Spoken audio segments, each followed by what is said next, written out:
Mahalaga sa bawat bansa ang pagpapanatili ng kanilang kultura at tradisyon. Pero paano kung ito ay ginagamit ng walang sapat na pagkilala o kredito? Tulad na lamang ng isang sikat na international brand na naglabas umano ng isang Indian-inspired na kasuotan.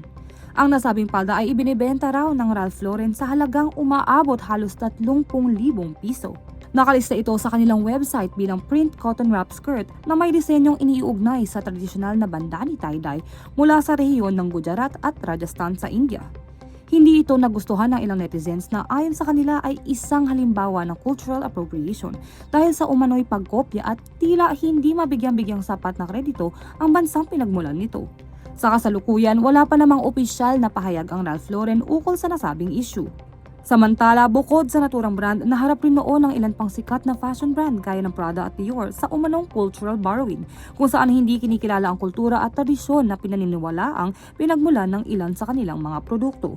Para sa DZRH TV, ito si Mika Aryar, una sa Pilipinas, una sa Pilipino.